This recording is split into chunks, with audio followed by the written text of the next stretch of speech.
And now, from beyond our dimension, this is the JeffMara podcast. Here's Jeff. My guest is Krys, cosmic guide, teacher of ether physics, and creator of cosmic frequency. Today we're going to be speaking on the importance of time for spiritual development and how understanding our DNA can help one to leave the matrix. Krys, thanks for joining me and welcome back. I am beyond excited. I loved being on here the last time. We had a great turnout. It seemed like people really resonated with what we shared. And yeah, I'm excited, Jeff. Let's get into it and see how we can provide more value to people's spiritual experiences. And I want to let everybody know that if you want to know more about Krys's backstory, I'm going to leave a link to our previous video in the description below. So how is time linked to perception and consciousness? We're going to start with how we're traditionally taught. We're traditionally taught, you go to school, you get the analog clock with the numbers on it, and you start to see time as numbers, right? And you associate time with dates and seasons. And so time becomes this external thing where, all right, it's 12 o'clock, it's lunchtime, it's 5 o'clock, it's dinner time, right? I got to wake up at 9 because I at 8:30 because I have to be at work at 9. So our life, the viewpoint of time is externalized. But what people don't comprehend, or really, let me just say this, what's not shared is that time, that's not time. What those numbers on the clock do is they seem to hold the focus point of the consciousness. And diving deeper, a good example is if you are going to the bathroom and I need to go really bad, right? For you, time is going to be, maybe it'll feel like you've been in there for a minute, 30 seconds. For me, maybe it feel like 5 minutes because I really got to go. So the perception of time based on the consciousness can be different. So time is really about being aware of yourself. When you become self-aware, that you understand that you're conscious, you start to generate a linear progression of thought. And that linear progression of thought gives you that experience of time. You could see as like a film reel, right? With scene A, scene B, scene C, but it's all on one reel. When you become aware that you're the one producing the reel, then time becomes you become time. So that's just the prelude. We're going to go deeper, but yeah, time is consciousness. How do you apply time flies when you're having fun to this idea? So I created an equation a couple years ago. It was T equals F times A. I was just having fun, but I think it's actually pretty accurate. So time equals focus, time, yeah, plus attention, right? So the more that you focus on something, what are you doing? You're generating etheric energy in that moment. And so where there's more ether, there's going to be more data. Where there's more data, there's going to be more information that you can integrate and experience. So it's going to seem like time's flying because you're so focused in the moment. You're really enjoying it. It's a high frequency situation, and so now your perception is is all about what's happening. So it's about you're perceiving something so much so that nothing else matters. And by the whenever you're done with that moment, it's like, oh man, I've been here for 5 hours. Like no way. But on another note, I'll say this: it's not necessarily about the speed of time. It's about the flow of your thoughts, right? So if when you're able to observe how your thoughts flow, then you're generating a, a movement or current in the ether. Again, you're creating energy, and this kind of gets into the ether physics of time. And then from there, we move into things like time travel. So Can you define for us ether and ether energy? can I define it? The second I define it, it is no longer that. So if we can hold that concept, the second I begin to define the ether, I am putting it into a box. And that's the juxtaposition of ether. I had someone comment the other day and it was like, ether is fake, ether is not real. to that, I would say that if we had to put the ether in a box and definition just for contextual conversation, I would say that the ether is the medium, the substratum of pure potential energy in which all things take place, arise from, and move back into. It's what people associate God with. But for me, God and the ether are two different things. The ether is the medium. It's the principle. God has been used as a for me as an scapegoat for the ether, where the God now becomes a figure, right? A noun, a person, place, or thing that people have to look to or reach to, where the ether is an all-inclusive liquid-like high vibrating, high frequency substance that is the principle, that is the animating factor in everything. Essentially, they've taken the ether out of science, out of modern you know, understandings, and it's hidden in mysticism with other words like the prima matra and things like that. I think the closest scientific terminology would be like potential energy. Yep, because energy is created. Um, and that's funny, right? Because they say energy is never created or destroyed. But I would counter that and say before there's energy, there has to be a source of from which that energy arises from. That's the ether. So if we could play linear mind for a second, it would be the pure potential. That pure potential becomes aware of itself. And that awareness now generates time. Because remember, time is self-awareness. And from the awareness, it now creates nodes. I have a whiteboard somewhere. I might get in a second, but um, actually, I think I am going to grab it. Is that okay to describe this? Sure. Yeah, let me grab the whiteboard real quick because this will be much easier for everyone to understand. So, what we're going to describe here is really the nature of reality and the basis of ether physics, which I can't talk about one topic without including all the rest because everything really is interrelated. All right. So, we're going to ignore these cool symbols that I wrote on here. That's some magic, but let's just focus on this portion of the whiteboard. We'll say that this is pure potential consciousness. This is pure etheric energy, undefined potential, right?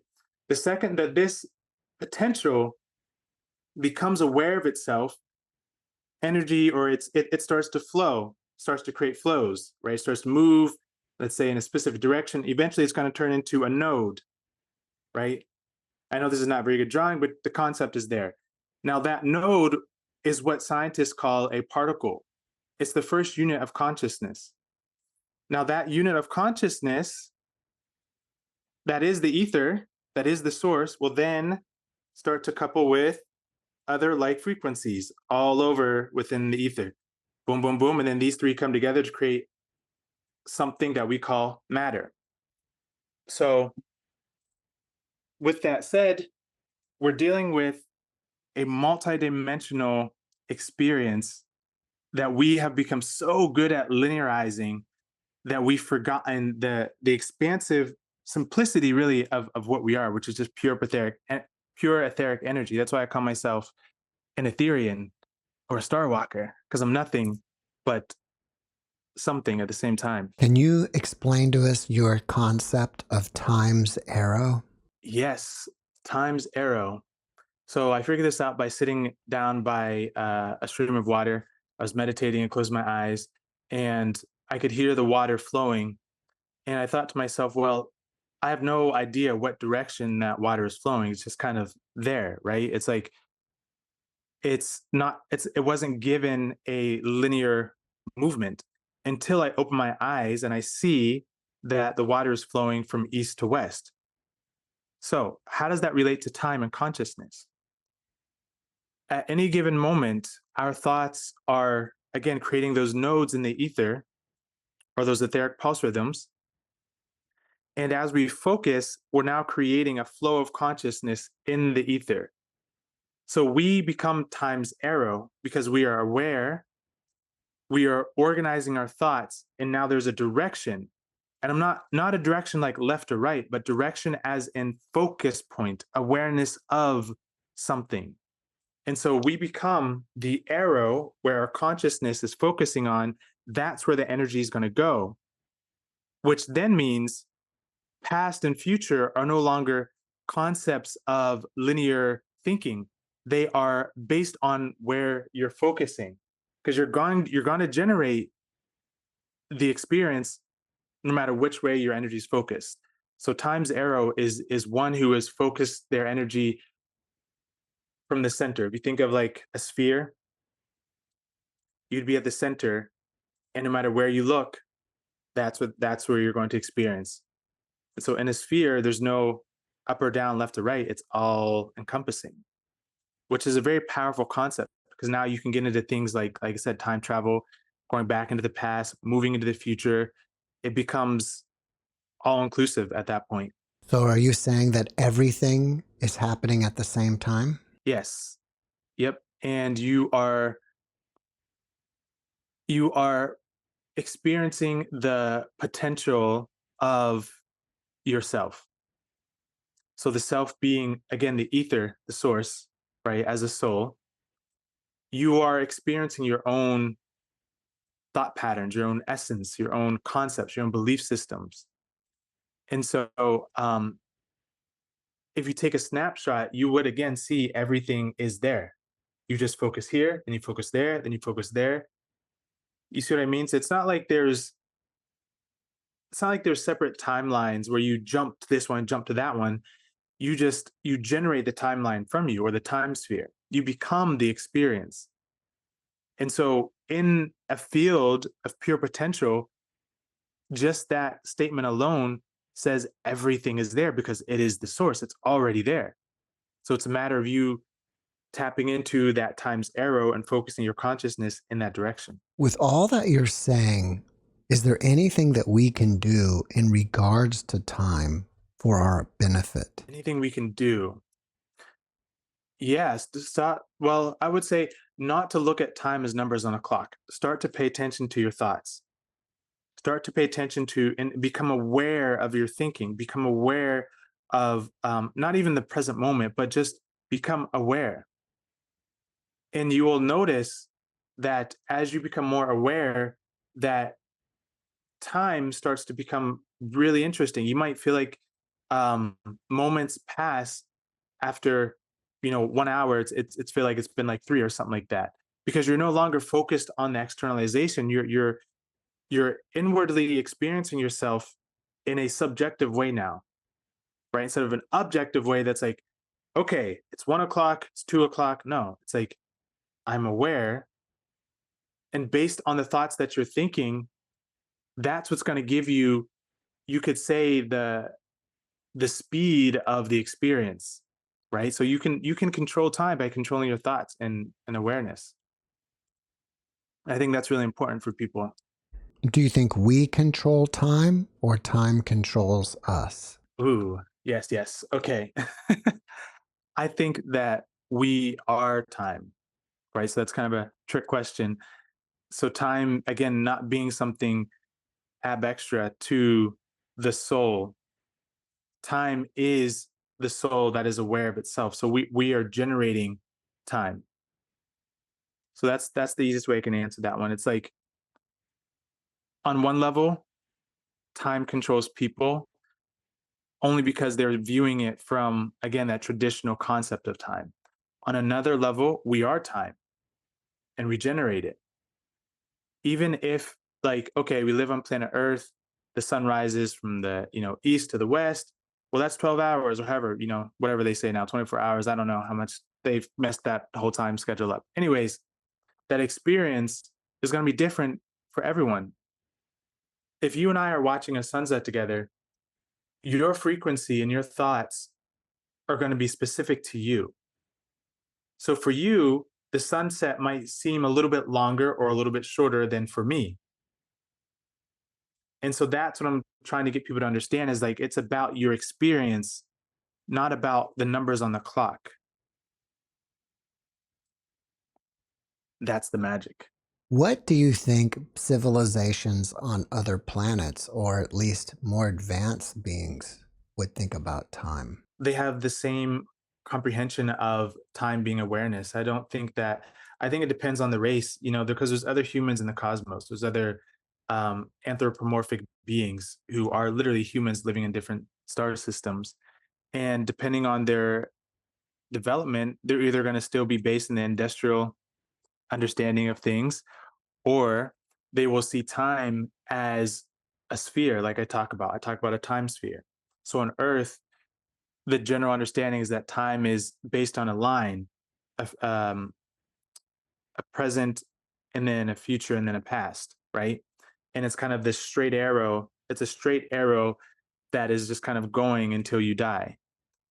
But in other advanced cultures and civilizations, like the ones I am from and have been a part of, there's a deep understanding of it's not a straight line. It's actually, there could be an arrow going this way, this way, this way, this way. So time becomes a triple axis instead of like a singular linear experience. So time in other planets actually is like a mathematical equation that is drastically different than what we see on Earth. I don't actually know what the Earth equation is for time. I can't remember, but on Earth they try to make it seem like it's a constant, but time can never be a constant, right? It's only relevant to the people who created it. It only makes sense to them. But outside of Earth, the way that we view time here is just, yeah, nonsense. It doesn't really hold up. Well, we express distance, especially exoplanet distance, in time, like light years. Mm. And so, how do you think that these civilizations can cross these distances, even if they're going at the speed of light, when they're multiple light years away?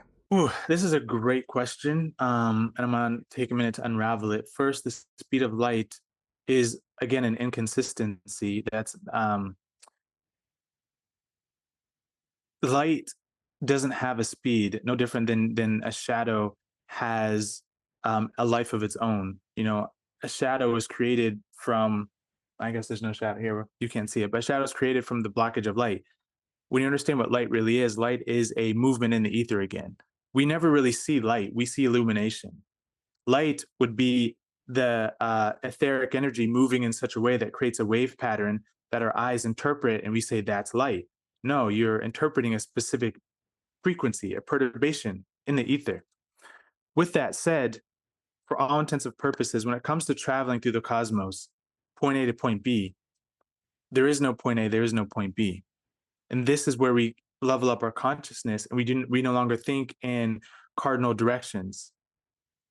When you understand ether physics, you understand that everything is based on frequency. Planet Jupiter is set at a certain frequency. If I want to go to planet Jupiter, I just have to know the frequency of it and teleport there. Teleportation and traveling, true travel is based in frequency. You become the vibrational match, or you become you become the location. So what happens with starships is their engines will generate an etheric or torus field around the ship, and that torus then is vibrating at the destination's location. So what that means is if the location is, let's say, for example, is vibrating at 432, well, 432 here and 432 there is what? Still 432. So you just become the location. You don't travel to it, you become it. But we can do the same thing with these bodies, albeit there are not places where we can really study this and practice it. I'm working on that.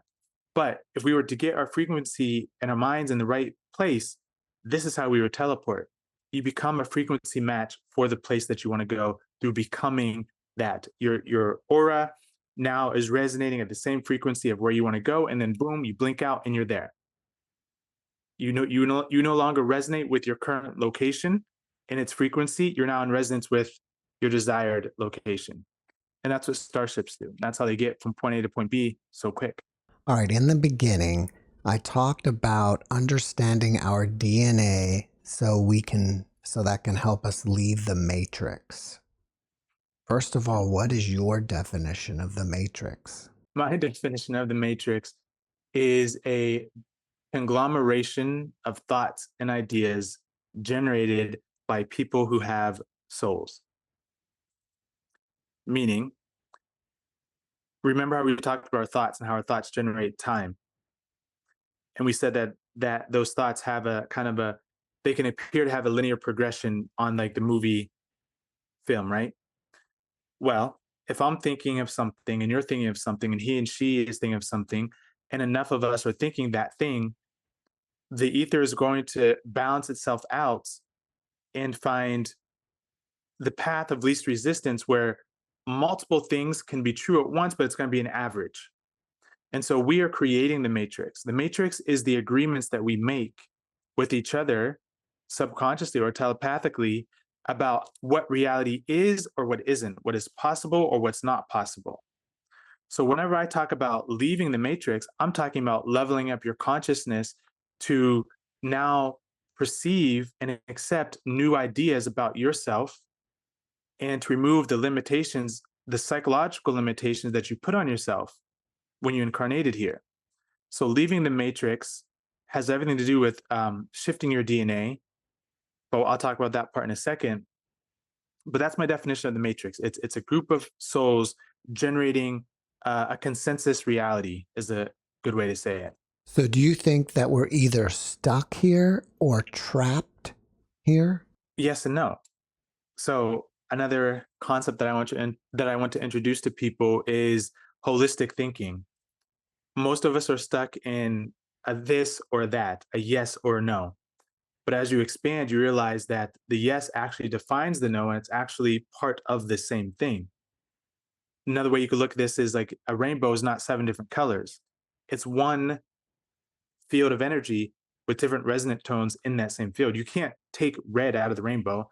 It's it's in there with all the other colors, right? So that question is, are we stuck here or not?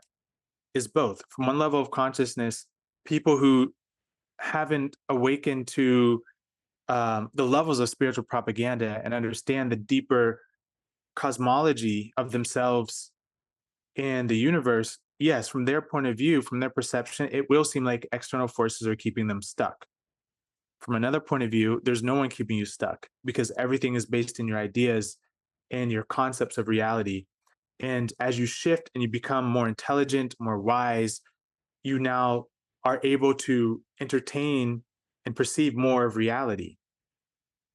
And if you can perceive more of reality, that means you're not stuck because now you're not just looping in a specific um, field of thoughts. You've now introduced higher thoughts or different thoughts.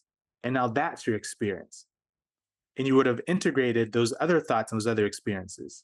Do you see what I'm saying? How it's like you graduate through comprehending more of what you are and expanding your mind. Really, that's what it comes down to. Well, how does somebody activate their DNA? So your DNA is a byproduct.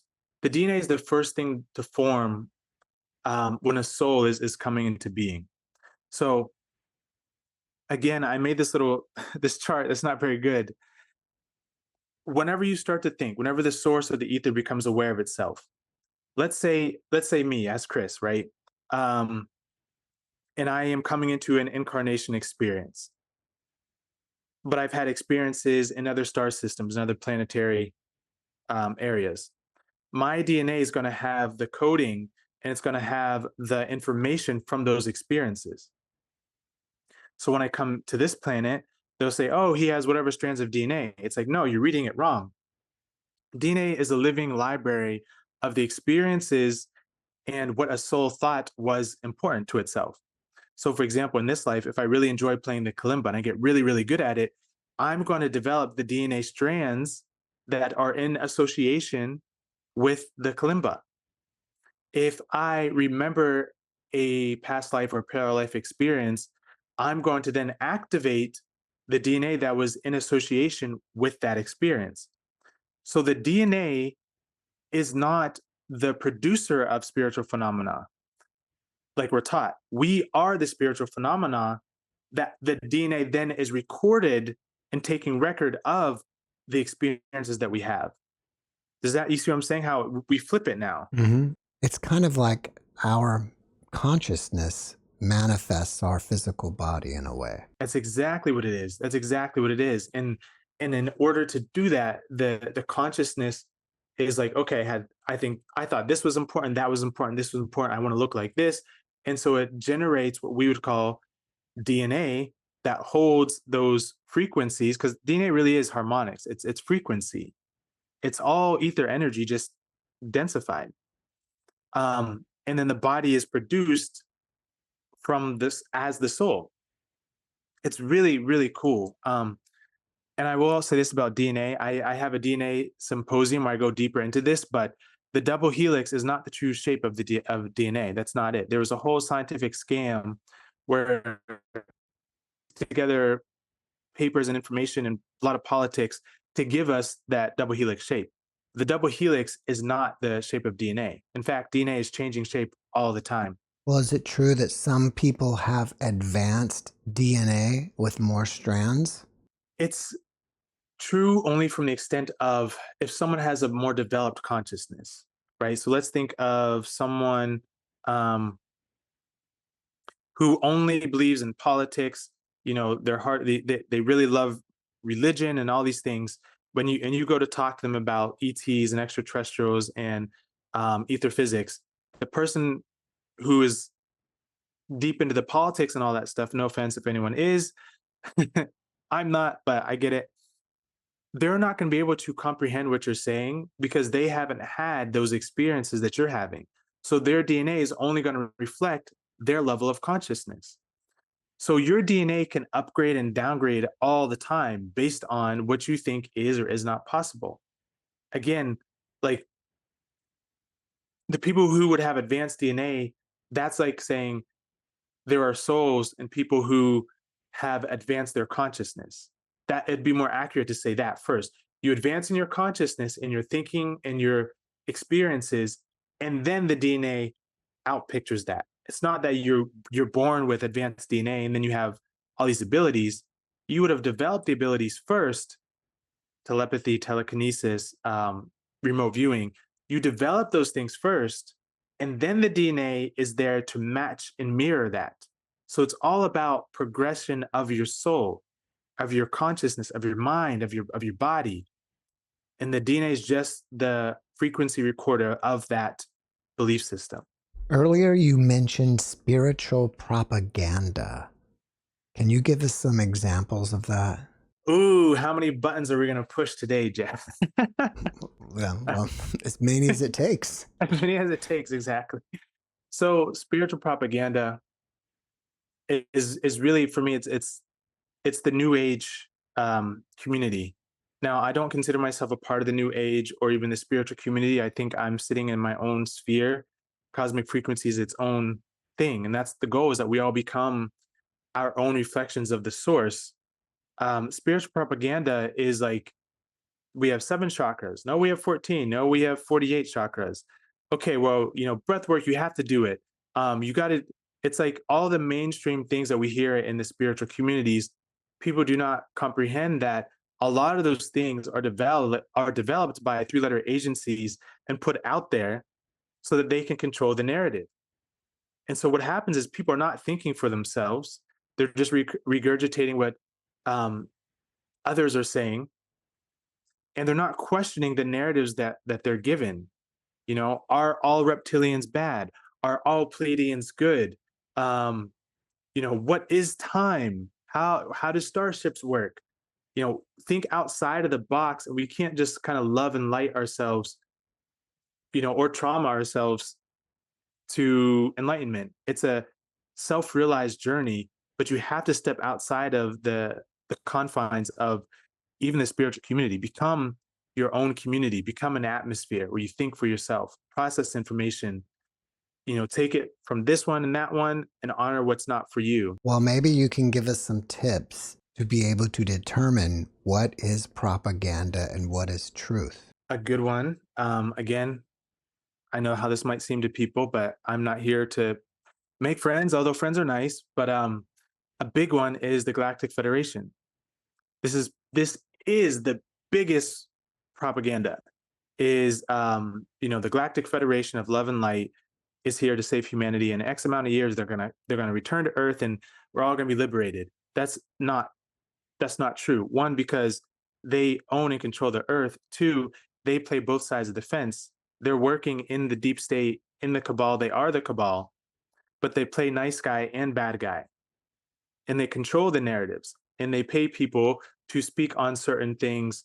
Um, the Anunnaki storyline that is just it's been completely fabricated to spin a certain narrative. The Jesus storyline spin a certain narrative, and all these narratives, when you really zoom out and look at them, they're all for spiritual control. They make you believe that your DNA was messed with by Anunnaki, so then subconsciously you're thinking, I'm a limited being. They make you think that there's these advanced ascended masters that will act on your behalf, instead of you realizing that you are that essence and that principle, and taking conscious action in your life, no matter how hard, challenging, and difficult, and up leveling your own being. And so the Galactic Federation is a interstellar community of all kinds of beings who many people have no idea um, operate this planet. So that's one way. I didn't answer your question. How can you become aware? One thing is everyone saying the same thing? Are you a part of communities where it's like the same exact thing that you've been hearing for the past 20, 30 years? It's not really getting you anywhere. If you question the narrative, then people get mad at you, and they want you to remove from the group.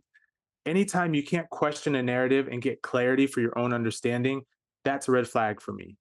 Um, Another way you can become aware of spiritual propaganda is, for example, I saw a progressive commercial the other day. They're talking about like yoga and crystals. Really? So progressive insurance is now all of a sudden spiritual? No, they're trying to control the narrative, right? So just look for little things like that. And that's a deep question, because it's kind of, people have to kind of figure it out as they go along, because I can't tell people exactly what to look for, because that's just what I found. It's more of a knowing and a feeling I have. Um, yeah, that's the easiest way to say it. If we get back to the matrix, how Mhm. do we exit it? By becoming our own matrix, by becoming our own atmosphere.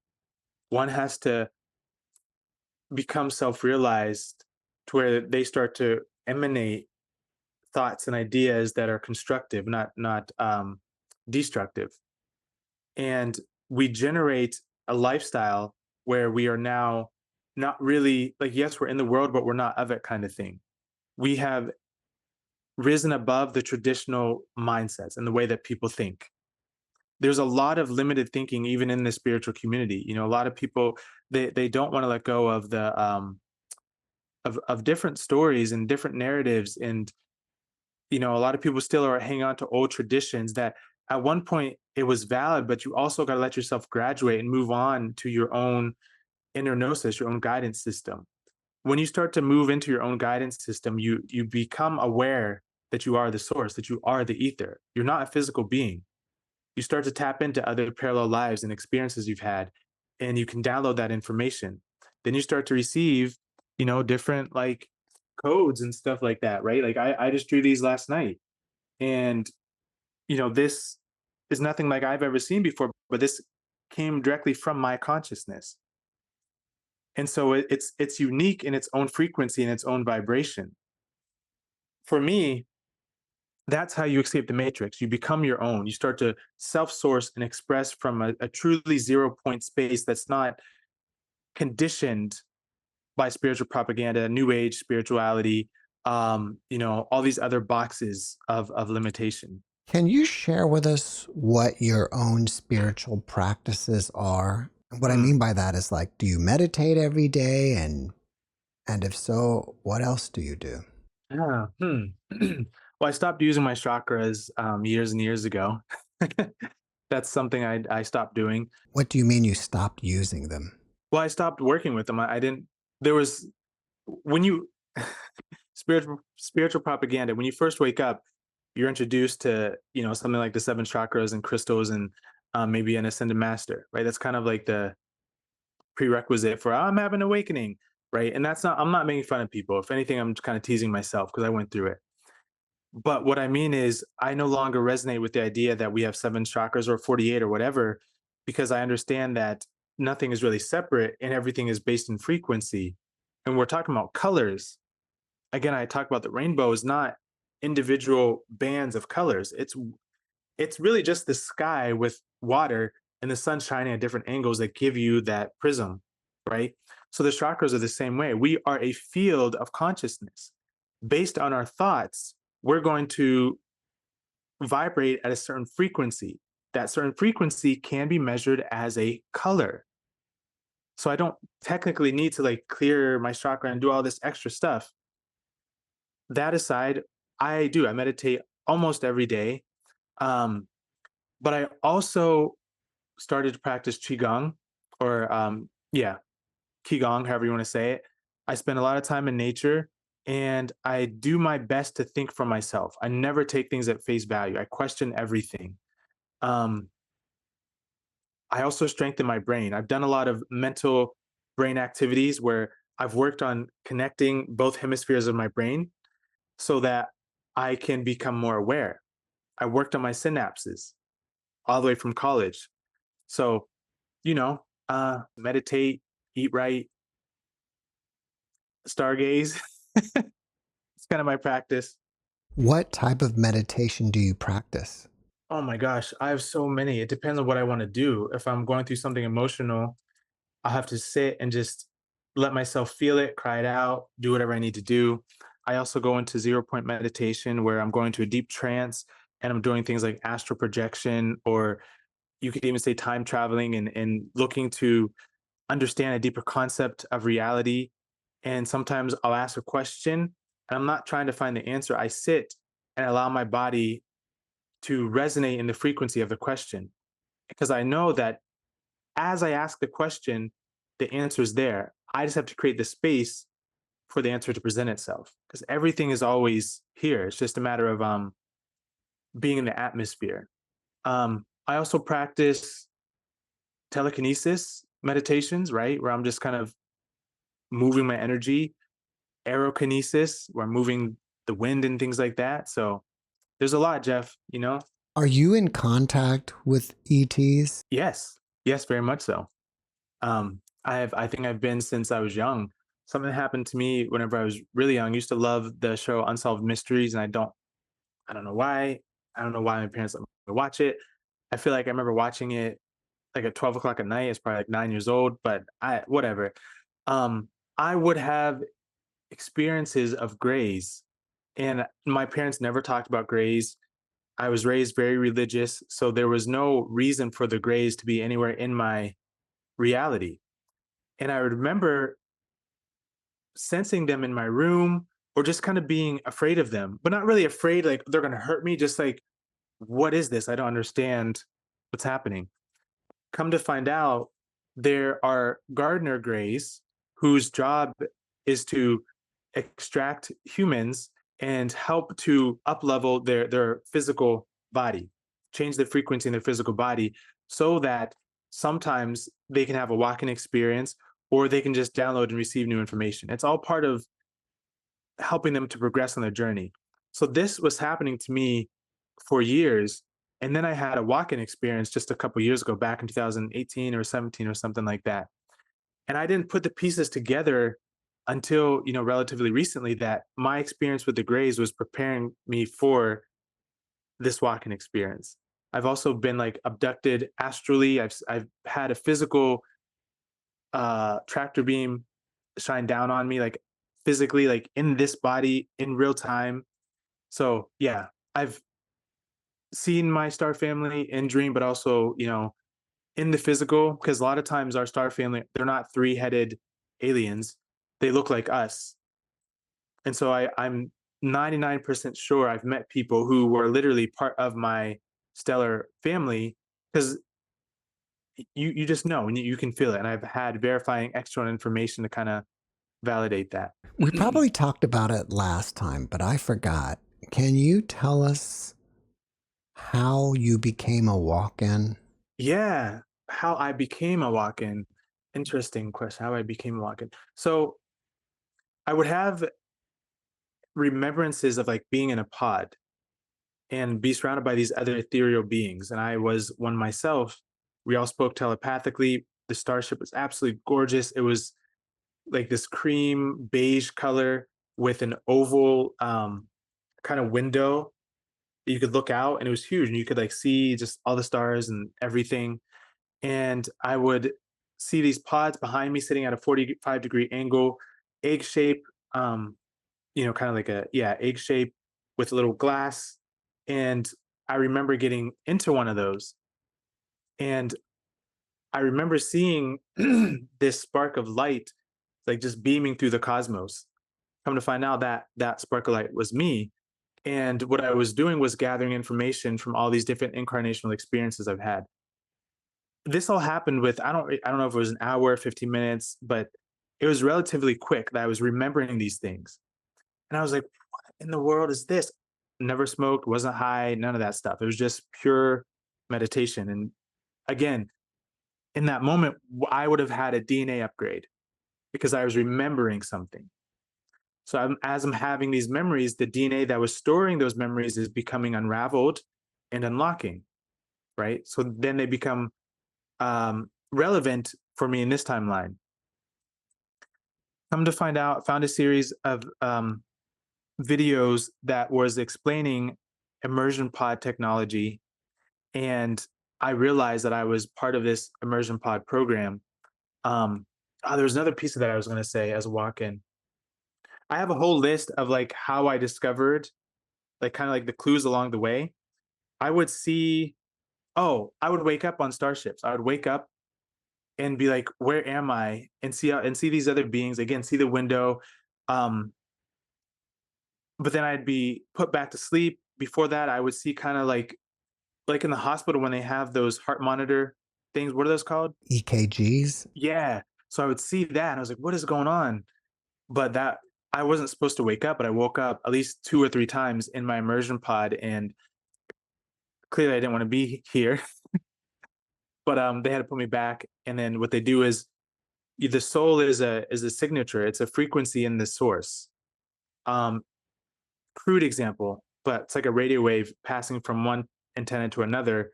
The soul is like that. It's a set of frequencies, and you can move it between avatars. So my avatar in the starship is being projected to this avatar. I mean, my consciousness there is being projected here into this body. I've had one guest tell me that during her NDE, she woke up in a pod on a spaceship. Hmm. Hmm. And that sounds similar to what you're talking about. Yeah, yeah, yeah. This is very real things. I mean, there at any given time, there's hundreds and thousands of starships in the night sky, and they're here to monitor their people. Reality is so much more malleable than we've ever been led to believe. And this is what I was talking about earlier. Escaping the matrix is breaking those limits, breaking those limited thoughts. We are not just an isolated race of beings. Like, no, we have family who are waiting for. Actually, that's no, they're not waiting.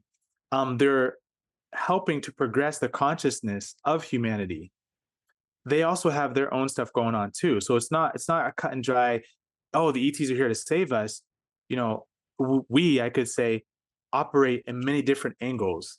Some of us are here, some of us are there, and we exchange information all the time. You've been talking about upgrading our DNA, but can we also downgrade it? And if so, do you think many people or maybe most people are downgrading their DNA? Yep, because DNA is not a stagnant thing. It's dynamic. It's malleable. It's based on the perception of the consciousness. So, if I were to start drinking and smoking and just not taking care of myself and watching crazy movies and using different words, my DNA would probably no, it would start to downgrade because now it's like, okay, this is the experience that you want. Here's the coding for that. So people have to understand that they are a fluid field of energy, of ether. So nothing keeps you stagnant other than you, or nothing advances you other than you. Excuse me. So yeah, I think people downgrade all the time. They don't know it, but that's what's happening. People will go back to sleep. They'll have transcendental experiences, but since there's not an atmosphere for them to get clarity on what's happening, they're just, oh, well, that was cool. All right, cool. And just kind of go ho hum and go back to their work or job. When in that moment, their DNA was activating. They were remembering something. Something tremendous was happening. So yeah, a lot of times the matrix itself, which is again the thoughts that people think are important, the agent smiths will actively and consciously downgrade people because the matrix wants to assimilate. It wants you to conform. If you think of it like a computer program, people who are at a higher frequency become kind of like a virus in the matrix. And what is the matrix? It's everything that you see. It's everything that you're experiencing whenever you're speaking to someone else.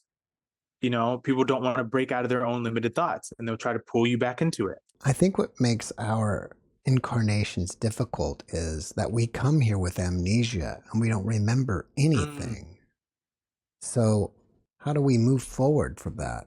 I love that you brought this up. This is a great, great question. The veil of forgetfulness is a self-induced veil, and it's again based on frequency resonance. It also is the same thing. It's the same reason why you don't remember your dreams. So when you fall asleep at night, and you go into the astral or the dream world, what's happening is you're moving into a different oscillatory bandwidth. Let's, for example, you fall asleep at 5:28, but then you move into 4:32. So when you're done having the 4:32 experience, that's a different frequency, right? So if information is just vibration, if you don't have the coding or the synapses to integrate and to translate what you're experiencing, and you come back to 5:28 after being in 4:32, you're gonna forget. Okay. So when you incarnate, you are again at this frequency disparity. And so we are taught that, incarnation is kind of like this linear thing. You incarnate and then you die, then you come back again. But it's really not. We are always incarnating at multiple avatars at once. It's and probably different planets at once. Where it's like I have my 5 fingers. This could be an experience I'm having, this one, and this one, but it's all coming from the same soul. It's all happening simultaneously. I don't know if that answered your question. Well, why do we keep incarnating over and over? Oh, why? One, because you want to. Two, because you haven't risen your frequency to the point where it's not in resonance with planet Earth. We're here because we're resonant with this frequency. Some of us are here for other things like to assist or to experience. Um, but at the base level, why do people continuously reincarnate over and over is because they are frequency match for this realm. That's it. So if you want to leave this realm, shift your frequency. You have a different experience. It's really that simple. Krys, after watching this podcast, people may have questions for you. Are you open to receiving them and answering them? And if so, how do they contact you? I am busy, but I am. I have a awesome assistant. So cosmicfrequency.org is the main website. And then my email is Krys with the Krys at cosmicfrequency.org. My Instagram is Cosmic Frequency. There's no second E in the word frequency. So it's kind of a play on words like the ether isn't really there, but it's also impacting everything. So those are the ways you can connect with me. Um, I have a DNA symposium that's going to launch on the 20th. So people can register for that. I have a Cosmic Academy. And yes, everything we talked about was absolutely amazing. I'm like, now I'm thinking of the questions, different things I want to dive into, but that's how people can connect. If we go back to the ether, can you tell us how to work with it for our own benefit? Yes. So this is vital and this is really important because I feel that something like ether physics, which is the study of the source, the study of a consciousness, pure potential energy, is the it's the vital point that's going to help humans progress. And so and it's something that's been taken out of mainstream society. It's been taken out of the books. They talk about God being taken out of the schools. Well, they've taken the ether out of everything, even science. You'll notice that quantum physics never really talk about ether. It's always quantum physics. Why is that? Because the quantum physics is a field that's able to be controlled by political parties who are lobbyists who influence the scientists to get their peer-reviewed journals published on what is science. So it's always this controlled narrative that they give the people while they're in the background utilizing free energy, understanding things like dark matter and things like that, which dark matter is just potential energy that we don't have the tools to see. It's really not that complicated. How can we work with the ether? We are always working with the ether.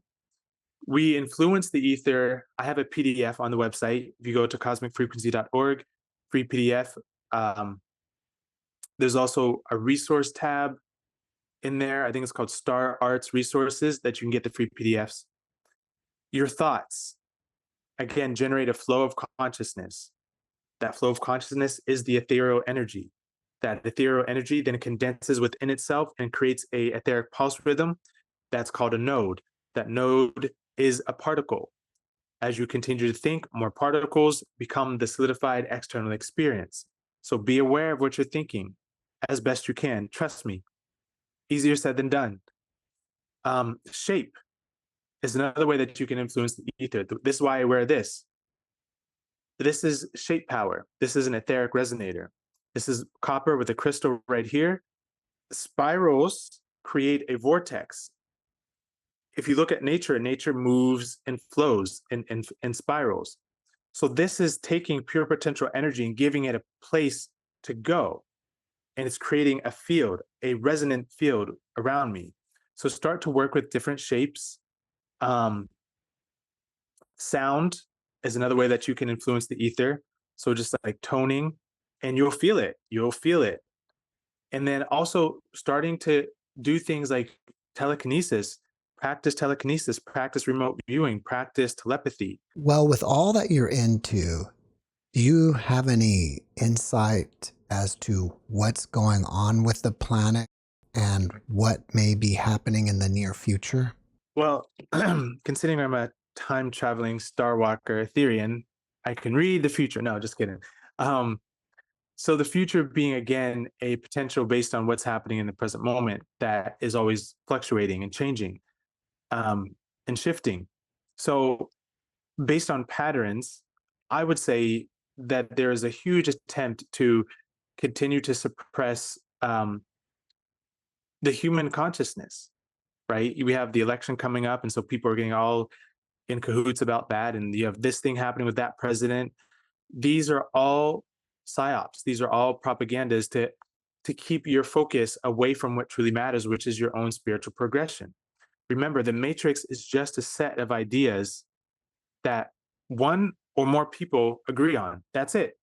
If you no longer agree with those set of ideas, you leave the matrix. That's it. So when you see all this happening in the world, pay attention to what part of you is still drawn into it. And why are you drawn into it? And do you still want to be drawn into it? Are you able to let go of the narratives to now create your own? When talking about our star family, because there's some energy that they're actually wanting me to talk about with contact with them. This has like been here this whole time, this whole podcast, ironically enough. I've been feeling it this whole time. So I think this is why we were supposed to continue. So when we're talking about contact with our star family, they're not going to come down and like save and do anything. At the same time, they have sent representatives on their behalf, myself being one of them, and others. But this is not supposed to sound like, oh, I'm all that. But, I know that I'm few and far between. People like me are few and far between. And so start to look for people who are standing out in a way, because we have a message. We're here preparing for something greater than what the traditional spiritual systems are preparing you for. And I guess what I'm speaking to is an experience of true spiritual freedom on this planet again, where there is open contact. But this is not going to happen in a traditional sense. This is crazy. This is all like, this is, it's not going to happen in a traditional sense. And there's no date, there's no time. It's based on when enough people hit this vibration, this resonance, they're living from their heart, their lives are in a decent enough space, and we're going to start to curate experiences where open contact is inevitable because it's going to be at the same frequency now. We're not going to shine the flashlights in the sky and say, hey, come down here. No, we're talking about people understanding that they are other people and they're more humanity.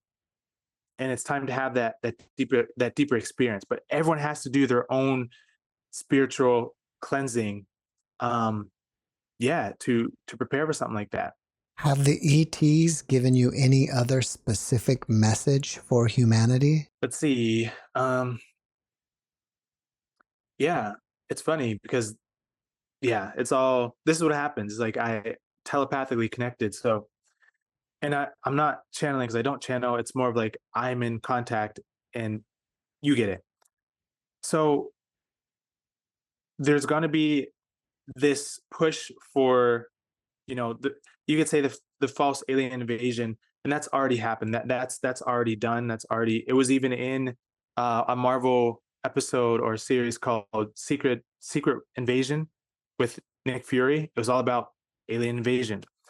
That's a narrative that they want to play out, but it's never really going to happen. And there's never going to be a huge cataclysm. There's never going to be a huge like end of the war thing. I mean, end of the world thing, because planet Earth is a prized possession by the Galactic Federation. It's their playground. It's where they kind of um, want people to incarnate so that they can continue to kind of play around, honestly. And so they're not interested in destroying the 3D matrix. They're interested in generating it and continuing it. So they need you because you're the soul, you're the conscious being who can generate reality. They need you to think about things in a certain way, to talk about things in a certain way, because that then creates the experience of a lower dense 3D Earth matrix. So in order for that not to happen, become aware that that's happening. And so as more of us become aware of this, then the matrix inevitably folds in on itself because it doesn't have its own legs to stand on anymore. So yeah, there is something that's going to be happening. I'm not going to put a date, not going to put a time, but I feel like I know I'm being prepared for something deeper within my work than I've ever done before. Do you have anything else that you're working on that you want people to know about? I do, but it's still in the works. So I'm a stickler for secrecy until it's time to go. But I am working on a few projects that are meant to create these atmospheres for peaceful connections with our star family and each other. And any assistance with that, whether you can support me. We don't have the fundraiser set up on the website yet, but and we do have donations and stuff. I'll be traveling to South Africa in October. So anything that you can do to support that so that we can really start to solidify this greater reality would be so important. Um, I think that'd be great. Do you have any tips for the people out there to be able to connect with their star family? Yeah. So something that interesting with me is the more I discovered about myself, the more I discovered them. So it's really a matter of getting to know yourself and those quirky thoughts that you have, those quirky diagrams that you draw, or you speak some sort of foreign star language. That's all there for a reason. So start to pay attention to that. Don't judge yourself just because the people around you don't comprehend you. You will naturally start to gravitate towards the people who are of like frequency. And honestly, if you feel ready for a contact, they'll contact you probably in dream space first. I would say to pay more attention to your dreams and to really start to get good at astral travel and astral projection. And yes, I do teach that and I mentor people in that skill, because to become a truly self-realized soul, we have to master the astral. We have to learn how to travel at will.